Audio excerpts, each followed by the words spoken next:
Welcome to the Lindsay and Tony podcast, where we talk about spirituality, business, and life experiences.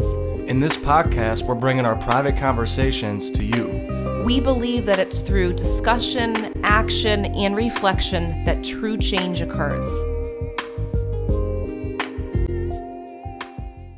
Hey everybody, this is the very first episode of the Lindsay and Tony podcast, and we're so excited that you're joining us on this first episode.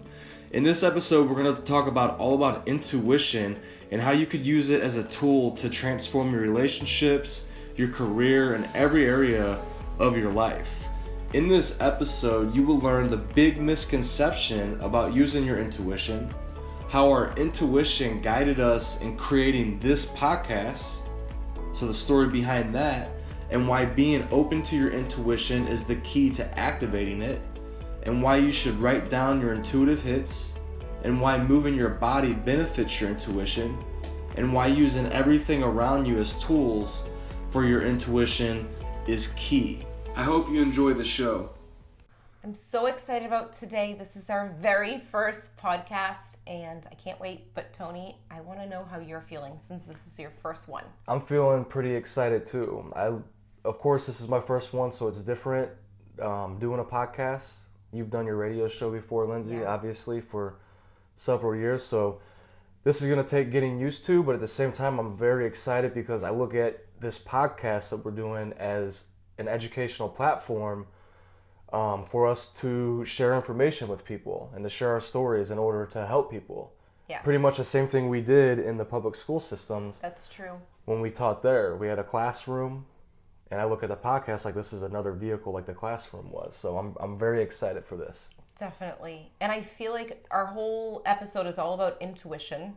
And we should share our story on how we met, how we even started the video podcast. But first, we should probably talk about what is the definition of intuition. Definitely. So ladies first. Okay.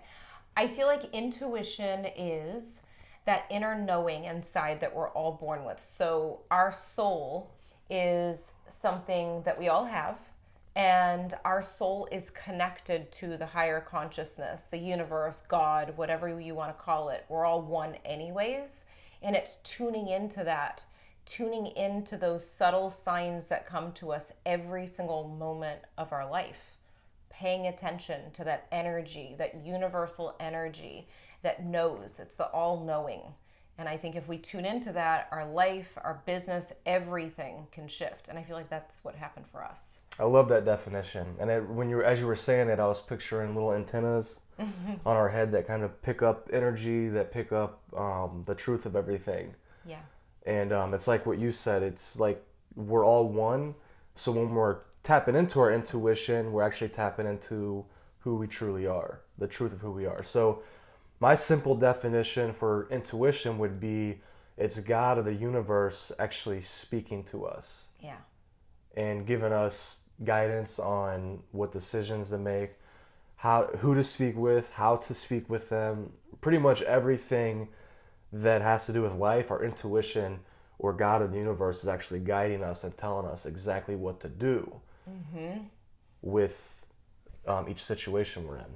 That's a really good point. I love that. And I feel like one of the things that comes up from my clients is they'll say, well, is my intuition working or is it my fear? Because a lot of people have this preconceived notion that our intuition works when something bad's about to happen and that's the only time it happens. But that's not true at all. It's really the lens that we're looking from. So it's the awareness of what are you focusing on in your life. And I know that we've had this conversation before, Tony, about the news and how we don't watch the news.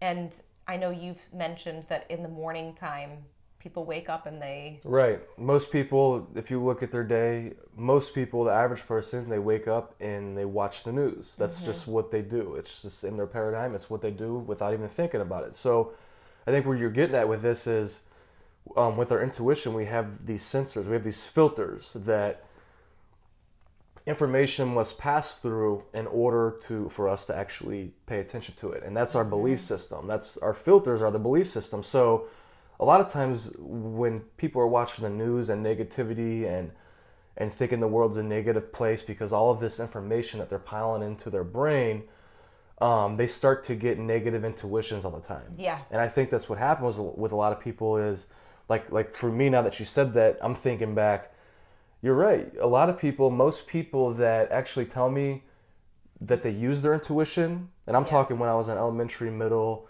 high school, throughout my life, I can remember people saying, yeah, my stomach just told me not to talk to that guy. Yeah. Or my instinct told me to make a right, and then a semi came flying by right after. It's a lot of negative stuff that it's tied to. Yeah. And I think that's why me and you love doing our podcast and everything, so we could bring a positive light to this. So we could show people that you could actually use your intuition as a valuable tool for positivity as well. Yes. And that's the most important thing, is to know that you have two choices every day when you wake up. And of course, this is the thing. This is what I really want to say. We're both into the law of attraction, and, you know, we believe in like positive and negative. But to be real with the situation, we're not always positive. Oh, no, Definitely right. not.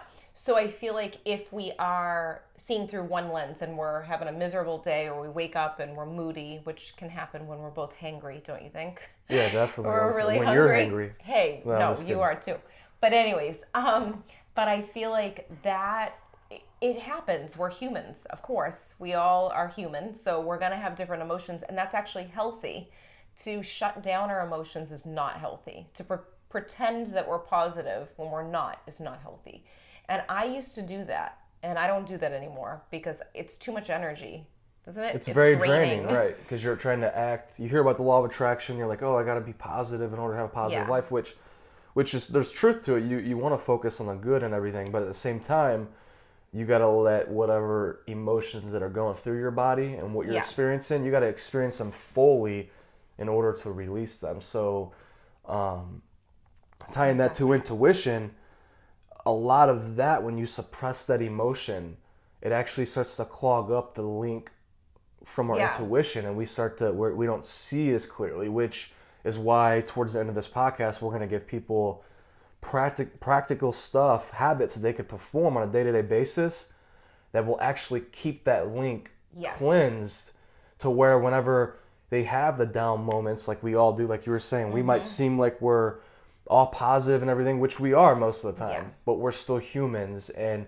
we still need to put in habits on a daily basis that actually cleanses the link that is attached to our intuition. Yes. The best way I could describe it. No, that's a perfectly good way. And I feel like the reason we're doing this podcast too is because we have these conversations like every day, whether it's at our kitchen table or we go to coffee shops, we're traveling to different places, different states, countries, down the road, to the beach. Every single day, this is our conversation. Right. So I think taking our conversations and making them public may help people. Oh, it absolutely will help people. That's how I was helped. I know. If you're presented the right information in the right moment, it helps you. And that's what happened with me with Bob Proctor and the Law of Attraction and several other books. Yeah. I was ready. And I think that's a lot of listeners here. Some might be ready for this. Some might not be ready. Some might listen to the whole 30 minutes or however long it ends up being, and they might pick one little piece of information that works with them. So I want to advise everybody listening to just stay open. Everything might not fit what you need right now. Yeah. But if you stay open to the information and listen to it and be fully present in this podcast right now, you could actually end up extracting a couple of ideas that could have so much impact in your life. Yeah. And it's the stuff that you already know inside. Sometimes you just need to hear it a different way or read it a different way in your life. Exactly. But I feel like we should talk about, first, let's talk about the podcast, because I feel like this is important, and I'll tell the story in a quick way, and then maybe you can tell the story about how we met, because I feel like we used our intuition for that too. With the podcast, I had my show for years, my radio show, and when I had that inner nudge that something had to shift, you know when you are excited about something for a while, and then something shifts, like, wait, something doesn't feel right, it's time for a change. I got that feeling. I got the nudge. Okay, it's time to switch from my radio show where people are just listening to me to switch to a video podcast. And I wanted to free up my time because Tony and I, we love traveling. Like I said, we have family in 2 different states, Boston and Missouri. And I just wanted that freedom. I didn't want to have to stay committed to every Monday night. I need to be ready and be live and be ready to interview people. I'm like, okay, something has to shift. And I told Tony, okay, I want you to come on the show. I think we should host it together. And I remember getting so excited about the thought of it because I felt like it would be perfect. And Tony's like, it's not the right time. When it's time, I'll let you know. I know we're going to be doing stuff together, but I'm still teaching right now. And that was 12 months ago. And then one night we went out to eat in Dunedin, Florida, and what happened? Yeah, we went out to eat. Well, actually, it was before we went out to eat. We were walking on the strip in Dunedin, which is beautiful down there. If you've never been, go to Dunedin, Florida. It's a beautiful little older beachy town. So we're walking on there looking for a place to eat, and all of a sudden it hit me that I knew that we had to do the podcast. Like I got this vision and inspiration randomly, and I want to point this out that a lot of times that's what will happen is you'll be doing something else. We were having fun walking through Old Town Dunedin, and then bam, this inspiration struck me that I was supposed to do the podcast with Lindsay. And I felt as if, actually to be very clear here, I felt as if Dr. Wayne Dyer was coming through me in the moment, because what happened was I was walking, and then I got the inspiration, and then I felt Dr. Wayne Dyer. I feel very connected to Dr. Dyer. I read a lot of his work, and he's had a huge impact on my life. So this happens a lot, and this happened that night. And all of a sudden, after the inspiration, and after it became very clear, and I caught the vision, and I knew that this would be our what we're going to be using, Dr. Dyer actually moved my head. Like I felt something nudge my head to look up at a sign, and there was like several words on the sign, and the word vehicle stood out on the sign out of all of these words. And it was Dr. Dyer, or you could say it was the universe, because we are all one, telling me that this podcast is the next vehicle that Lindsay and I will be using to actually educate people and to share information with people. So I love it. I thought that was a pretty interesting night. And this has happened so many times. And I want to be clear here too that before that night 2 months ago, and before, once again, Lindsay brought up when we first met, we used our intuition. That was about 7 years ago. Before all of this, we were open to intuition. And we were actually learning about it and becoming aware of it. And I think that's a big key in all of this, is to have an open mind with intuition. Yeah. And then you start to allow these experiences to flow into your life at a much more rapid pace, and it seems effortless, actually. That's so true. Because it's like a muscle. I know you're really into working out, Tony. Mm-hmm. So this is a good analogy for you and the people that are into working out. But it is like a muscle. The more that you use it and the more that you trust it, that's when more experiences will come. And I feel like we don't have to save the actionable items for our intuition to the end too, because I feel like that's one thing that you could write down right now is that actionable step to take note.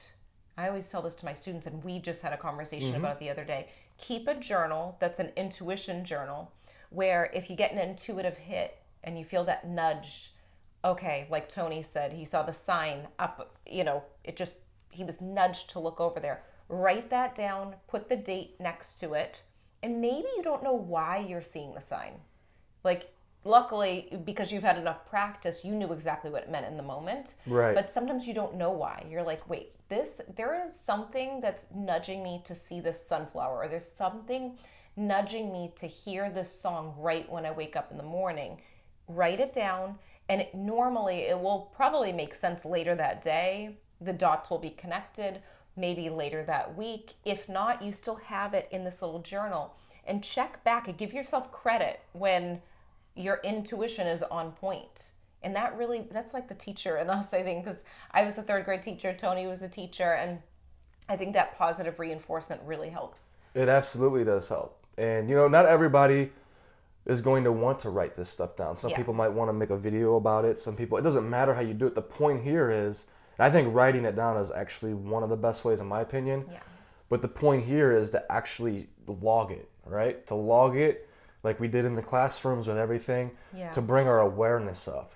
And that's what it is. And then reflect on it. And I think that's one of the most underrated things on learning is reflection. And if you ever went through a bachelor's program for teaching, you'll know all about reflecting. Oh my gosh, yeah, we because had they to have you write reflect about papers. everything, which I'm so grateful for. Looking back, even though at the time I was like, oh my gosh, another reflection. Oh, I hated those But- papers. But then after it, Then after, it teaches you to be more of a reflective person. And I believe that is one of the most valuable skills too, is being reflective on your experiences, because you could take information like me and Lindsay's giving you right now, and you could listen to it and you'd be like, oh, that makes sense. But guess what? There's a much more detailed process to it to actually start to apply it into your life and to actually get results from the information.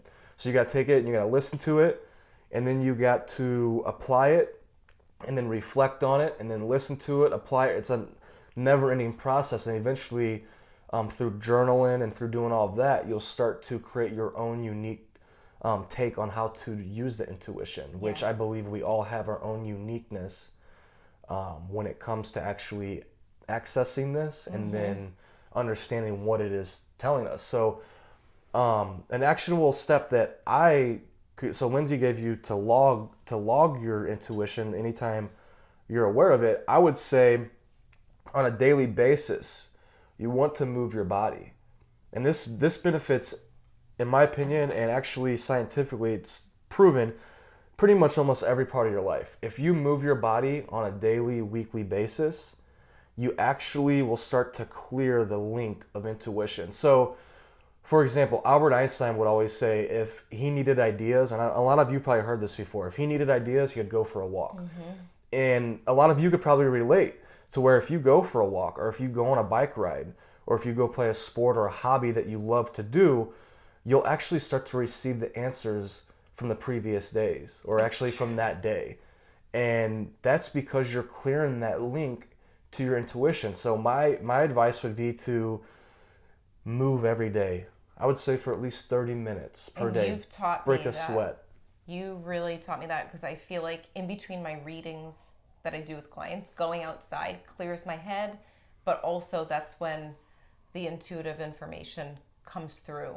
Right, because you're not only moving your blood, you're getting fresh oxygen into your body, which if you were looking at us like we're a car, our oxygen is the gas and the oil. Like, you got to have that in a car. The more fresh oxygen we have, the better that all of our mental faculties will end up doing. So there's a lot, and it's even more deep than that. So the point is to get moving 30 Yes. minutes or more per day. And yes, this will benefit your intuition. And one of the things that I want to say about moving, because this actually helped me, and it kind of goes back to the story, the intuition and how it worked for us when we met. Back in 2007, I went through a really, really difficult time in my life, and I met someone at University of Tampa. We had planned on getting married. His name is Nick, and he passed away in a motorcycle accident. And after that, everything shut down in my life. And the thing that actually got me receiving more messages from him, because I was tuning into him spiritually and he was communicating with me, was when I went outside and I was walking and I got these messages from him. And it was when I was walking that it got me out of my bed, even if I was wearing his sweatpants and sweatshirt, like to get out of bed. But I got out of bed. And that's the big thing. And it really was walking in nature, like you said, getting oxygen. It moved me through the depression that I was in. But the most important thing that I want to say about the intuitive stuff was I met Tony in 2010, December 6th. And actually, we've been on the phone, right? Right. So I was on the phone that night. Like Lindsay said, she was with Nick, and they were in love and they were planning on getting married. They had this whole vision of their future, and then unfortunately Nick ended up passing away in a motorcycle accident. So Nick was actually my childhood friend growing up. We were best friends growing up. Nick's older brother John, and my older brother Mark, they were best friends too. And we played basketball. We did everything together, and that's how me and Lindsay are connected. So what happened was Nick passed away in 2007. Me and Lindsay were friends on Facebook together from that point on, because after Nick passed away, we all kind of connected, and it was a sad time. And at that time, I never met Lindsay, but I was friends with her on Facebook. So fast forward about 3.5 years later, December 6, 2010, I was actually out to eat with my friend Drew, and we were watching, it was either Monday Night Football or Thursday Night Football, and I got a phone call from Lindsay, and it showed up on my phone as Lindsay because she was on my Facebook contacts. And I was actually scared to answer it. So it went to my voicemail, and immediately I listened to my voicemail after you left the voicemail. I listened to it, as you know, and then I immediately went outside in the winter of St. Louis in December, and it was freezing, and I talked to Lindsay for about an hour and a half. And after that, I realized I better get back inside because Drew was probably wondering where I was at. And I think Lindsay even said something like that. She was like, hey, your friend's probably wondering where you're at. You better get back inside. So I went back inside. Later on that night, when I got home at about 10 or 11 o'clock at night, me and Lindsay talked again on the phone. And we talked for, 5 or 6 hours that night? Like 6 hours. And when I got off the phone, and even when I was on the phone, I knew that I had to be with Lindsay. How did I know? My intuition. So I was open to this idea. 2 years before that, I came across the law of attraction. So I was open to all this, and I was practicing it every day and open to it. And then I paid attention to it when it happened, and it told me. My body told me. I could tell my thoughts. Everything was clear. My feeling in my heart. Everything. It wasn't infatuation.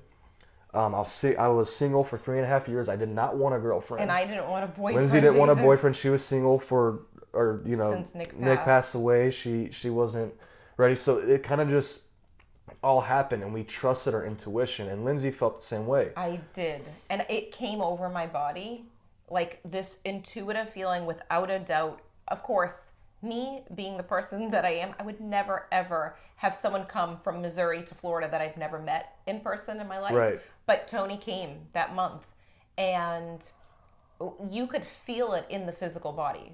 Sometimes your intuition, and that's probably our last actionable step, is focusing on we talked about moving the physical body, but now focusing on the physical feelings in your body. Like I had goosebumps. Right. I had this feeling in my heart and soul where it opened up. There was without a doubt, we knew we were supposed to be together. And this was not planned. This is something that happened. It just happened, right? I had no idea. I'd never thought about being with Lindsay. It just kind of happened. When you're open and you allow things to happen, they actually happen in the best way possible. And I think that's what this is all about here. And going back to the intuition, I look at everything as a toolbox. So like all the signs, the road signs, everything in this room, my body, my thoughts, my feelings, my senses, so I could smell flowers.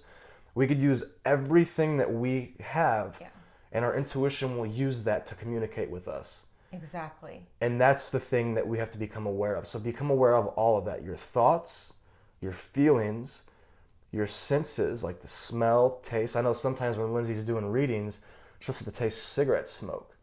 So we could all develop all of this. My intuition likes to use physical road signs and my body and feelings, pretty much all of it, but it gets very clear with road signs. Yeah. Because I start to read, it starts to, like Wayne Dyer did with the vehicle, and it starts to go bam, bam. It goes very quickly. It's very fast. Very fast. So we got to be, I think the number one key is to be in a relaxed state. That's why we have to have habits every day that cause us, like whether it's meditation, yoga, moving your body. We have to be in a relaxed state, and then we have to be open to it, and then it starts to happen at a much faster rate. And if you're tuning into this and you're like, I want to feel intuitive thoughts and I never get it, you got to be patient with yourself too. Yes. Be patient with yourself. So what we should leave them with is a reminder of the actionable steps, right? Yeah, definitely. So if we could leave you with anything today, remember that the first step is to get a little notebook, record your intuitive hits. Second one is, you said? Yeah, is to get moving every day. Yep. Right? It's January, right now, I don't know exactly the day, but it's January 2018. And if you move every day, that's going to do your other goal that I know you probably made is a fitness goal this year. So get moving for that, but also look at it, because I look at the more reasons you have to do something, the more likely you will do it. So this is another reason to get moving 30 minutes or more per day, whether it's walking, jogging, riding your bike. You might be like me to where you do play sports every day. It doesn't matter what it is. Get moving every day and start to clear that link to your intuition. Yeah. And the last one is just becoming aware of those physical sensations, because it may come up in a physical way with goosebumps or an opening of the heart. So, and you can receive these pieces of intuition in so many different ways, but this is just a quick way to kind of start for you. We are so happy that you joined us, aren't we? I'm so I feel excited. Like, Tony, you did awesome for this. You did too, yeah. I'm First excited. one. I love this. Okay. Well, we will talk to you guys next time. All right, see you guys next time. Bye. We hope you enjoyed this episode as much as we did. If you liked it, leave a 5-star review on iTunes, and remember, subscribe to our YouTube channel too. If you can think of anyone else that would love this episode, share it with them right now on social media or email. And remember, getting results is a process of learning, applying, and reflecting. Stay consistent and continue to grow every day.